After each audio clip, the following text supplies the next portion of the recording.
Krotitelé slov. Podcast Jitky Hanušové a spolku Euskaldun. Rozhovory s literárními překladateli o jejich práci a životě. Léto v plném proudu, ale krotitelé jedou neúnavně dál. Pokud jste zrovna někde, kde je hodně horko, pak vězte, že u tohoto dílu se příjemně ochladíte, protože můj dnešní host, překladatel z finštiny Michal Švec, nás zavede až do arktických končin. Ahoj, Michale. Ahoj. Michal Švec vystudoval finštinu a klasickou archeologii na Filozofické fakultě Univerzity Karlovy. Překládá finskou prózu, poezii, literaturu pro děti i titulky a podklady pro dabing k filmům a televizním seriálům. Působí také jako jazykový lektor, redaktor a předseda Severského kulturního centra Skandinávský dům.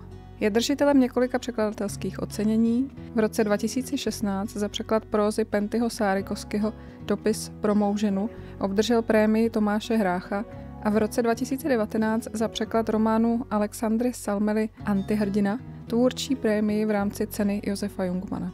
Jeho dosud nejnovější překlad rozsáhlého románu Trýzeň od Pirkko Saisio se letos dostal do nominace na Magnézii Literu za překladatelské dílo a také na cenu Josefa Jungmana. Kromě cen za překlad mu byl roku 2017 udělen řád finského lva za zásluhy o propagaci finské kultury.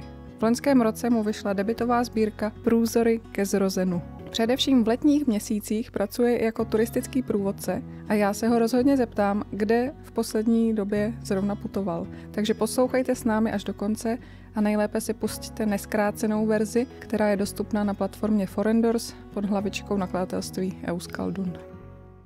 Pirkko Saisio je dnes už žijící legenda finské literatury. Za překlad jejího obsáhlého, monumentálního, jak se uvádí na obálce, románu Trýzeň si po právu oceňovaný.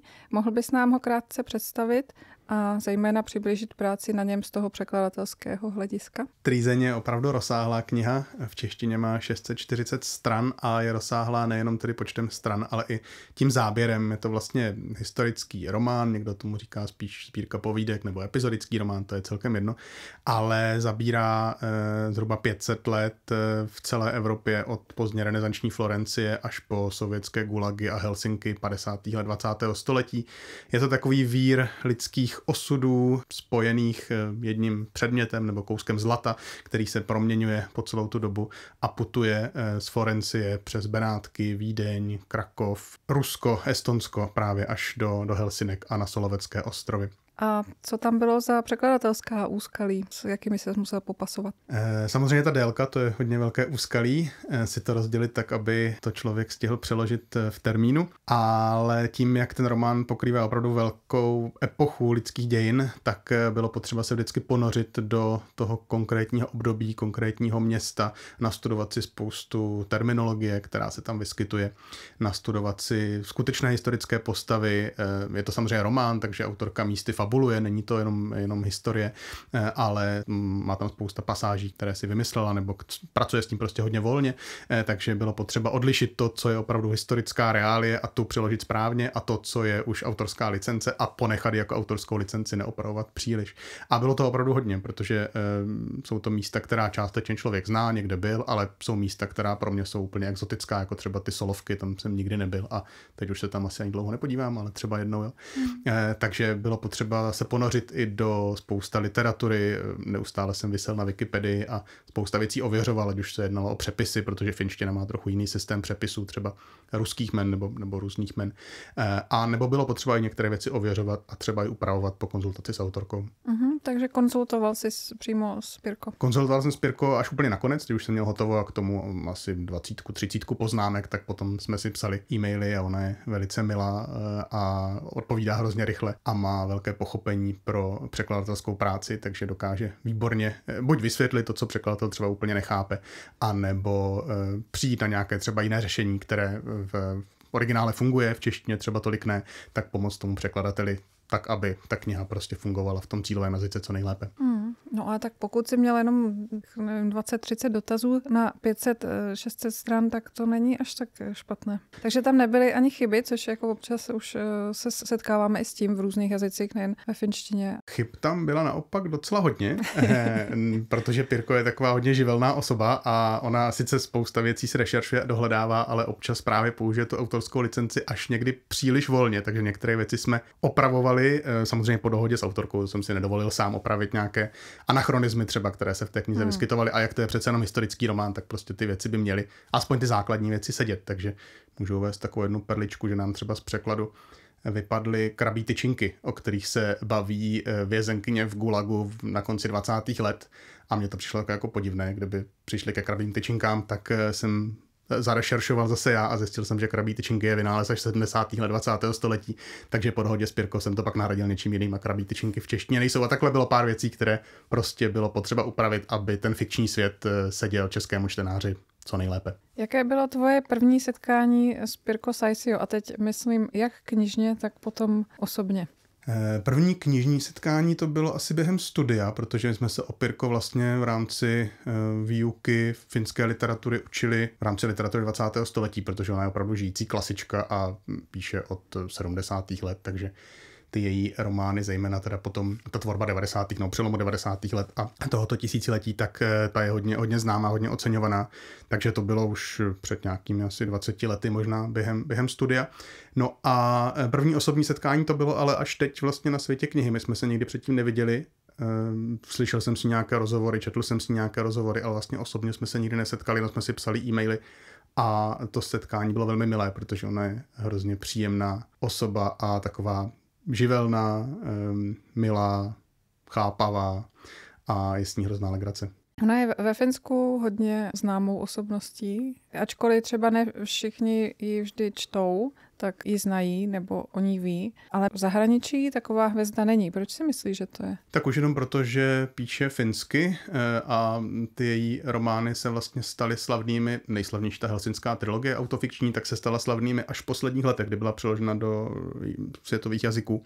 Ale to je opravdu otázka až toho autofikčního boomu posledních pár let, kdy mi přijde, že zahraniční agenti začínají vyhledávat i z malých literatur, to, co by mohli jako vytáhnout a co se teď hodně prodává, takže tak jak uspěl ze severu třeba Karl Uwe Knausgård, tak podobně na tu vlnu naskočila Pirko Saisio nebo Tove Ditlevsen, která byla vlastně znovu objevená pro ty anglické čtenáře. A samozřejmě ten zahraniční úspěch ve velkých jazycích je důležitý pro malé jazyky, aby se ta kniha koupila a prodávala třeba i u nás. Takže to si myslím, že je ten hlavní důvod. A taky píše o tématech, která jsou sice univerzální, ale vlastně jsou hodně vázaná na tu malou kulturu, ze které pochází. Takže třeba helsinská trilogie je vlastně hodně finská, což můžeme vidět jako plus, vlastně, že to obohacuje ten autofikční román, ale zase je to svět, který je čtenářům v cizích zemích možná někdy až moc vzdálený, nepochopitelný, protože ty historii moc tady neznáme, Finska 60. 70. let, neznáme ty souvislosti, tak i možná to je taková trošku bariéra, která zpomalila ten příchod těchto knih do češtiny. Krotitelé slov. Jak už jsem zmínila v medailonku, tak máš na kontě několik ocenění. Která z těch oceněných knih pro tebe byla nějakým způsobem nejdůležitější? Tak určitě nejdůležitější byla pro mě to první ocenění, čili prémie Tomáše Hrácha za překlad Pentyho Sárikovského a jeho dopisu Pro mou ženu, což ocenění přece jenom člověku dodá trošku víc sebedůvěry. Já jsem člověk, který moc sebedůvěry nemá a nebyl jsem si jistý, jestli vlastně umím překládat, protože jsem nechodil na žádné překladatelské semináře, vystudoval jsem filologii, finskou filologii, ale ne se zaměřením na translatologii, takže veškerá moje překladatelská práce je takový jako pokus omyl a učím se tou cestou, na které jsem měl štěstí, že mě doprovázeli vždycky skvělí redaktoři, ať už Vladimír Piskoř nebo Lenka Fárová nebo další, kteří třeba neumí finsky, tak díky nim jsem se toho spoustu naučil. A to, že teda ten jeden z mých vlastně prvních překladů byl oceněný, tak to mi dodalo hodně důvěry v to, co dělám, že to asi teda nedělám úplně špatně a že by bylo fajn v tom pokračovat. A navíc ta knížka je úplně úžasná a Sárikovský vůbec můj takový osudový autor, když jsem od něho teda nepřeložil moc nic jiného, než jenom pár básní a tady tu prózu z Dublinu. Jak k tobě doputovala tahle oceňovaná próza? Také mě doputovala, takže jsem si koupil někde v nějakém helsinském antikvariátu a pak jsem se pokusil o to, v čem překladatelé nejsou až tak úspěšní, čili prosadit ji na český trh, což je samozřejmě vždycky těžké u malého jazyka, neznámého autora a ještě knihy, která vyšla už před mnoha lety, mnoha desítkami let. Tak naštěstí tehdy nakladatelství Dybbuk se jim to hodně líbilo a rozhodli, že teda knihu vydají, tak tímhletím způsobem ke mně doputoval. Ale Saarikoski ke mně doputoval vlastně úplně takým ještě jiným zajímavým způsobem, když jsem byl ve Finsku v roce 2006, na takovém prvním delším studijním pobytu, tak jsme jeli vlakem do Turku, odkud jsme pak jeli na školní výlet do Stockholmu. No a bavili jsme se tam s nějakým člověkem, prostě náhodným ve vlaku, takým mladým klukem, a on byl jako překvapený, že se učíme finsky. Hrozně se mu líbilo, že mě zajímá finská literatura. A řekl mi, no, jestli chceš něco vědět o finské literatuře, tak si přečti tohle. A strčil mi takovou tlustou černou bichli do ruky a pak odešel, vytratil se z toho vlaku, takže mi to asi opravdu jako chtěl dát, nebylo to jenom, že mi to půjčil na tu cestu vlakem, a byl to první díl dvoudílného životopisu Pentyho Saarikoskiho od Pekky Tarky, což je asi zase 600stránkové dílo, každá ta bichle má, tak jsem se začetl do života Pentyho Saarikoskiho v době, kdy jsem finsky teda ještě zase tak moc neuměl, ale vlastně mě ten autor uchvátil a už mi pak zůstal. Ty jsi vyzkoušel mnoho literárních forem a žánrů, od dětských knih, poezie až po komiksy a historické romány a tak dál. V čem si nejvíce libuješ? Mě hodně baví texty, které jsou náročné jazykově a je jedno celkem, co to je za žánr, jestli to je, nebo druh, jestli to je poezie, jestli to je próza, nebo jestli to je klidně filmové titulky, ale baví mě, když to má nějaké výzvy a když je hlavně hodně košatý ten jazyk, protože to, co mi moc nejde, tak je překládat vlastně banální jazyk, který se vyskytuje často v žánrech, jako jsou detektivky nebo takové podobné, které já překládám velmi nerad, protože vím, že mi to nejde. Vím, že mi to nejde, protože ten jazyk je banální a já ho neumím přeložit vlastně tak, aby to česky znělo dobře. A tam je potom potřeba hodně velký zásah redaktora, aby z toho vlastně udělal dobrý text. Takže mě baví texty, které jsou jako opravdu čím náročnější, tím možná lepší, je to na mnoha úrovních, na lexikální, syntaktické úrovni, což finština umí velice dobře ty věty různě rozvíjet a kondenzovat. Takže v tom si věřím asi nejvíc, no, když je to možná paradoxní, člověk by si řekl, že ty lehké věci se překládají s nás, ale já mám úplně opačnou zkušenost. My i spolu jsme spolupracovali na jedné dystopické knížce, Dopisy měsíčního dne od Emmy Itaranty, ale máš na kontě ještě další dystopie, třeba od P. Leino, Nebe, nebo i Jussi Valtonen, oni nevědí, co činí, a určitě i nějaké komiksy mají tyhle prvky. Tak je to taky žánr, který je ti blízký, nebo ho vyhledáváš? Je mi hodně blízký, ale vlastně všechny tyhle knihy si mě našly úplně sami. Můj první překlad to byla Strážkyně pramene od Emmy Itaranty právě, kterou mi tehdy nabídl tehdejší redaktor Robert Novotný, který pracoval na nakladatelství Plus, pozdější knize Zlín. A to byl vlastně můj úplně první překlad, který ke mně přišel náhodou, mě doporučil tehdy asi Vladimír Piskoř a tak nějak to dopadlo. A tím mi zůstala Emmy Itaranta jako moje taková asi nejmilovanější autorka, protože ona ty dystopie píše hodně liricky, hodně tak jako jinak možná, než nejsou nějaké jako přetechnizované. No a ty ostatní dystopie si ke mně taky hledali cestu vyloženě náhodou, že vlastně se všemi mě oslovil nějaký nakladatel. Není jediná kniha, kterou bych tady z těch doporučil, i když bych je doporučil klidně, kdybych je četl dřív a měl možnost, tak myslím, že všechny jsou hodně dobré, ale mám rád fantastiku, mám rád sci-fi, fantasy, dystopie, že sám je i hodně čtu a myslím, že je mi to blízké. No a od dystopie k poezii ty jsi sestavil velkou antologii finské lyriky Bílé přerudy na vlnách. V roce 2020 vyšla v nakladatelství Pavel Mervart. Byla to taková souborná práce, že zapojil i nás ostatní překladatelé, hodně studentů taky. A je to asi největší, nebo určitě je to největší finský poetický počin v překladu do češtiny. Tak co překlad poezie? Je to něco, čemu se věnuješ nějak soustavně a chceš pokračovat? A jak to začalo? Překladu poezie se věnuju hodně předívaně, poezie mě zajímá, poezii sám píšu poslední dobou a vždycky mě zajímal překlad poezie. A tady ten projekt vznikl, když jsem dělal chvilku doktorát na Univerzitě Karlově na literární komparatistice a bylo možné požádat si v rámci doktorátu grantovou agenturu Univerzity Karlovy o finanční prostředky na nějaký projekt. No a mně vždycky přišlo, že finská poezie by si zasloužila být překládaná víc, hlavně co se týká klasiky, já se zabývám hlavně teda starší poezí, co se týká překladu i rád čtu hodně starší poezii, což ve Finsku nemusí být teda starší jako středověk, to je starší jako 20. století. A přišlo mi, že spousta jako kanonických věcí vlastně vůbec tady v češtině není a to je hrozná škoda. Takže jsem vymyslel tady ten projekt, zapojil jsem do toho spoustu teda lidí z Filozofické fakulty, zejména teda Honzu Dlaska, kterého bych tady rád připomněl, který byl vedoucí toho projektu, Honzu Čermáka a potom několik studentů, tehdy magisterských a plus ještě překladatele mimo fakultu, absolventy finštiny. Protože to je projekt, který jsem rozhodně nechtěl dělat sám a že to bylo hodně velké sousto, takže jsem rád, že jsme měli takový skvělý tým, který fungoval výborně. A bylo to vlastně 3letá práce, hodně taková odstupňovaná. Byly v rámci toho různé semináře, přednášky a pak jsme jako tým dělali různé rešerše, co vlastně do té antologie zařadit. Pak jsme měli teda ty překladatelské semináře. Bylo potřeba vlastně, jak je to spousta autorů, tak bylo potřeba zánět práva asi od 50 držitelů práv, prostě bylo to hrozně moc práce, jsem rád, že se to podařilo a že nás bylo tolik, co na tom pracovalo. A pak samozřejmě ty samotné překlady, které tam je asi 200 textů, jsou to teda kratší texty, většinou tak do jedné stránky, ale i tak je to vázané slovo, hodně z těch básní metrických, rýmovaných, takže s tím bylo neskutečně práce. Plus to potom celé zredigovat a dovést to do té finální podoby, což za ty 3 roky se teda naštěstí podařilo i díky tomu grantu, který jsme na to měli, jinak by to asi nešlo.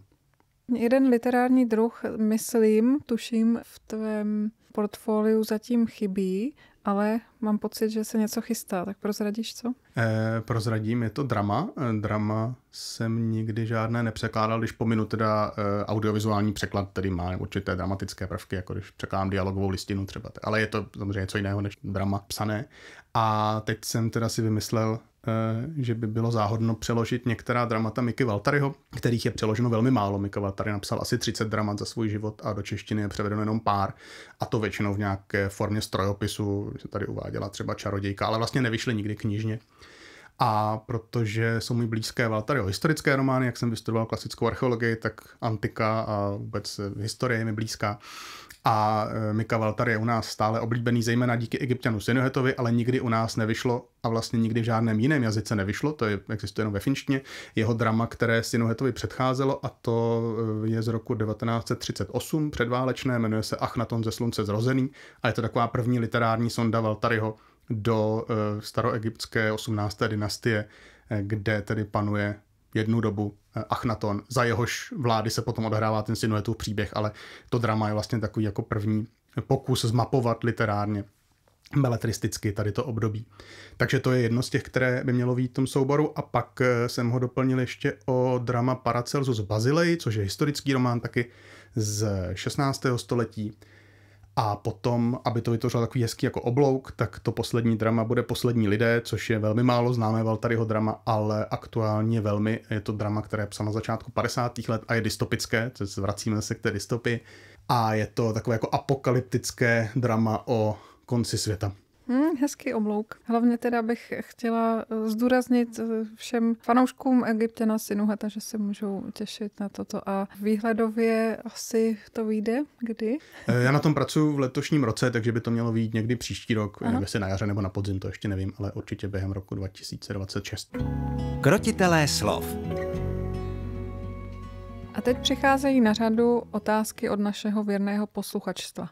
Tento podcast si totiž můžete pustit i v prodloužené verzi, do které se vždycky šetřím ty největší špeky, pikantnosti či odhalení a taky závěrečnou sekci otázky na tělo. Pokud chcete mít opravdu kompletní zážitek z poslechu, tak neváhejte a podívejte se na webové stránky nakladatelství Euskaldun, kde zjistíte, jaké všechny výhody pro vás bude mít klub přátel nakladatelství a spolku Euskaldun. Tou základní je, že můžete předem posílat své dotazy na konkrétního hosta budoucích epizod. Dneska se nám jich sešlo několik, takže se do toho rovnou pustíme a srdečně děkuju všem, kteří dotazy zaslali.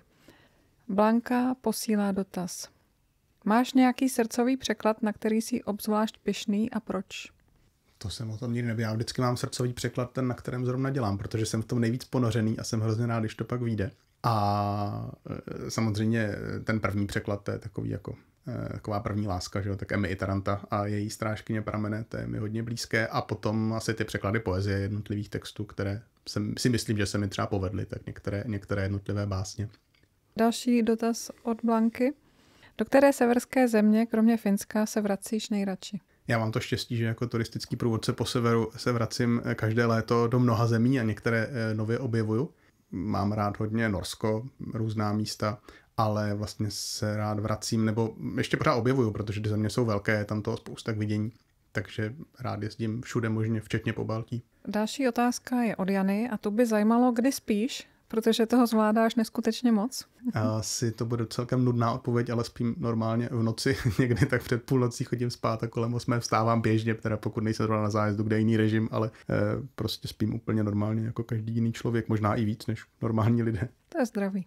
A pak máme hned několik otázek od Anny na tvoji průvodcovskou činnost, takže můžeme téma cestování a průvodcování, kterému se bude věnovat ještě později, takhle nakousnout. Tak spolupracuješ na tvorbě programu nebo jen plníš, co ti cestovní kancelář připraví? Oboje jsou zájezdy, které jsou připravené od začátku do konce, ale je spousta věcí, které si vlastně průvodce může i během toho programu přidávat, takže já rád dělám takové jako bonusové zastávky, když mám šikovné klienty, kteří chodí na čas a nemáme žádné prodlevy, tak často cestou prostě zastavíme na pár místech, které nejsou v programu a které jsou navíc a které stíháme.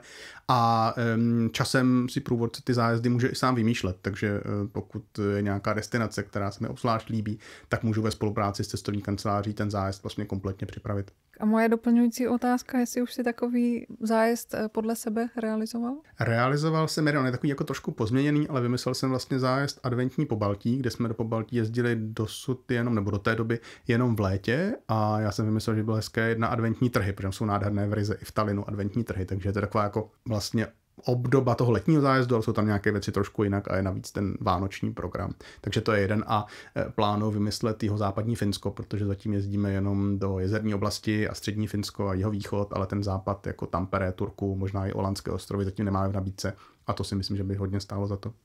Další otázka od Anny. Jsou ve skupině náhodní klienti nebo speciálně vybraní? Tak jsou zájezdy, které jsou takzvaně jako otevřené, kde se může hlásit kdokoliv, ale jel jsem i pár zájezdů, kde byla nějaká ucelenější skupina. Teď jsem se třeba vrátil ze Špicberg, kde byla skupina vlastně zájezd na míru pro klub českých turistů z Kralup. Takže to byla skupina, která se znala už dlouho. A pak jsem měl i několik školních zájezdů do Norska, do Pobaltí, takže tam jsou zase školní třídy.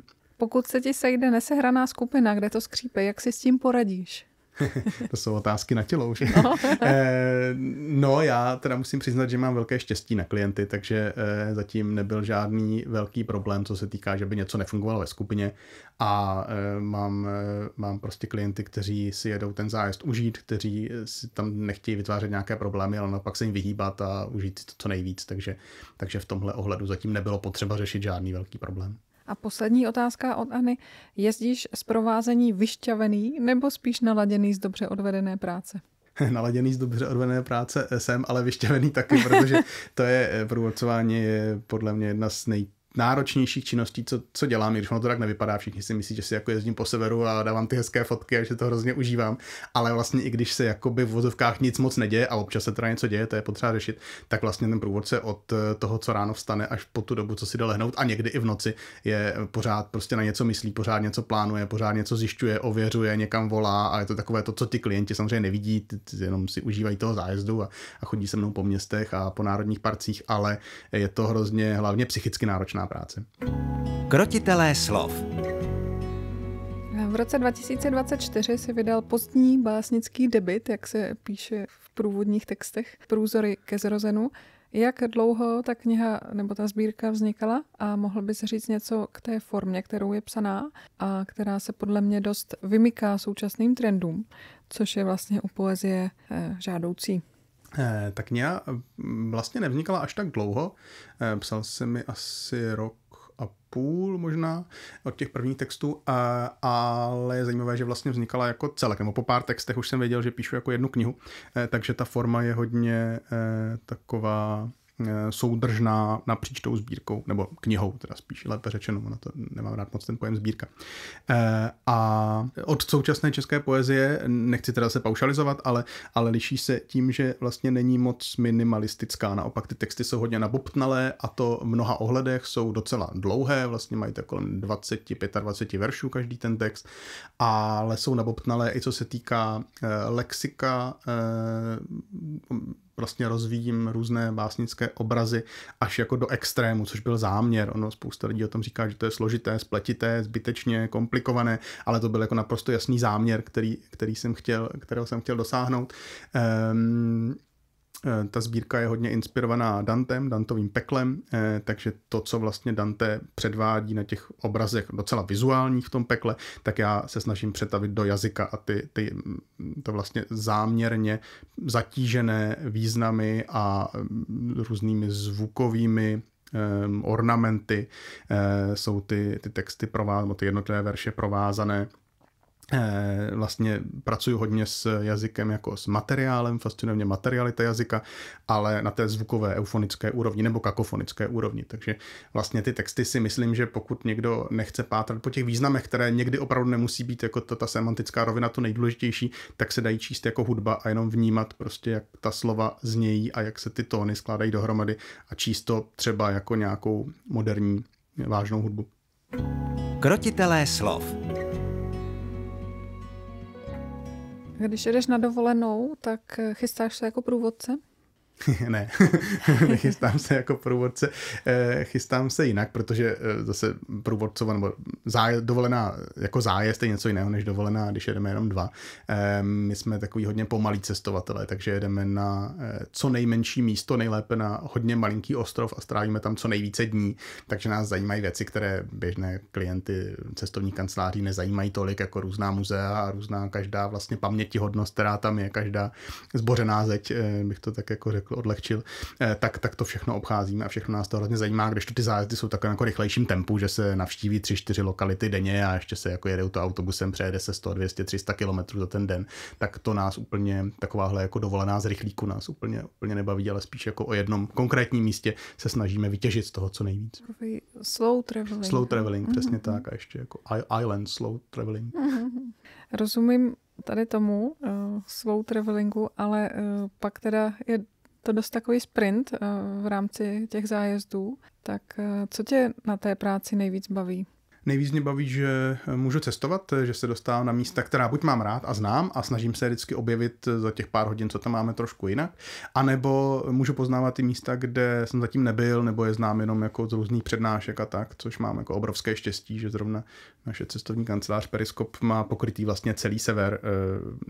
A to nejenom ty destinace, kam se hodně jezdí, ale i hodně destinace exotické a tam se mi daří, zvlášť teda letos se mi podařilo vyjet na místa, kam běžní turisté opravdu nejezdí.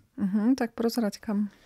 Letos na začátku června jsem byl v Grónsku, v západním Grónsku, v Ilulissatu. Byl to teda hodně krátký zájezd, jenom pár dní, ale ono v Grónsku je ten pohyb takový omezený, takže když jsme vlastně přiletěli do Ilulissatu, tam je celkem 17 kilometrů silnic a moc se jako nikam nedá, jenom na pár výletech lodí jsme byli a obešli jsme nějaké stezky. Tak to byla jedna taková hodně exotická destinace a teď jsem se vrátil ze Špicberg, kde jsme byli teda v hlavním městě, nebo jediném městě, které tam je Longyearbyen, ale pak jsme vyrazili na 7denní expediční plavbu kolem severozápadních Špicberg až do oblasti, která je pokrytá ledem. Jsme dopluli na nějaký 81. stupeň severní šířky a už jsme se plavili jenom mezi ledovými kramy, tak to bylo hodně exotický zážitek. A mořská nemoc? Mě naštěstí nepotkala, ale je pravda, že na volném moři ta loď nebyla moc velká, byla taková jako středně velká, tak to houpalo hodně, i když jsme měli hezké počasí, ale přece jenom ten boční vítr a ty vlny jsou docela dramatické, takže ne všichni to snášeli dobře, ale naštěstí lodní doktor měl durmanové náplasti, které rozdával zájemcům. A co jste viděli za faunu hlavně? Viděli jsme spoustu velryb. Hned první den nás překvapil plejtvák obrovský, kterého jsme pozorovali asi hodinu, jak tam foukal na moři. Pak jsme viděli spoustu savců, mrože, takové velké stádo mrožů. Viděli jsme polární lišky, samozřejmě soby špicberské, takové jako speciální malinké soby. A jednou jsme viděli i medvěda ledního. Jsme měli celkem štěstí, protože není zase tak jako časté vidět na Špicberkách medvěda, i když je tam potřeba všude chodit s průvodci s puškou, nedá se vlastně volně po Špicberkách vůbec pohybovat, takže ta opatření bezpečnostní jsou hodně přísná, ale medvědů není zase tolik, ale jednou nás teda trošku překvapil, že nás museli až evakuovat z pláže z Mroží, kde jsme byli, zrovna pozorovali mrože, ale museli jsme potom naskákat do člunu a odvezli nás do bezpečné vzdálenosti od medvěda. Takže medvěda a pak spousta ptáků a dalších zvířat, tuleňů. Ty jsi byl ten průvodce s puškou? Ne, já jsem nebyl průvodce s puškou, to bych zastřelil asi sám sebe nebo někoho z klientů, s puškou vůbec nemám žádné zkušenosti, ale tam na té lodi byl expediční tým, který vlastně celý ten program zajišťoval a bylo tam asi 8 nebo 9 průvodců, kteří vždycky nás měli 2 třeba na starost nějakou menší skupinku a šli vždycky jeden před námi s puškou, jeden za námi s puškou a ještě než jsme se vylodili, tak oni vždycky hodinu předtím dělali takovou jako velmi podrobnou rekognoskaci terénu a průzkum a pak tam vždycky stáli na stráži na různých vrcholcích s tou puškou a sledovali, jestli někde není medvěd. Ne, že by ho zastřelili, to samozřejmě ne, ale ta puška je až to poslední, jako ta poslední možnost. Tam je spousta dalších opatření, kroků, které se dají udělat. Evakuace před tím medvědem, nebo pak jsou signální pistole a až ta puška je nakonec, ale to se stává velice zřídka, že ten medvěd je potřeba opravdu zastřelit. Krotitelé slov. Tak já ti, Michale, přeju hodně energie do překládání i do psaní. Budeme se těšit nejen na nové překlady, ale i na nové tvoje vlastní texty a někteří z posluchačů třeba i na ty expedice s tebou. Tak jo, děkuji za pozvání a děkuji za celý projekt Krotitelé slov. Děkujeme, že nás posloucháte a podporujete. Nezapomeňte, že prodloužené díly s těmi nejlepšími špeky a pikantnostmi si můžete poslechnout, když se stanete členem klubu Přátel Euskaldunu. Nemusí vás to stát víc než 1 kafe, ale pro nás je vaše podpora nezbytná, abychom v činnosti mohli pokračovat, efektivně podcast rozvíjet a přinášet vám nové díly. Navíc tím získáte i další skvělé výhody. Více informací najdete na webových stránkách nakladatelství Euskaldun. Těším se na slyšenou zase za měsíc. Krotitelé slov. Každý měsíc na vašich podcastových platformách.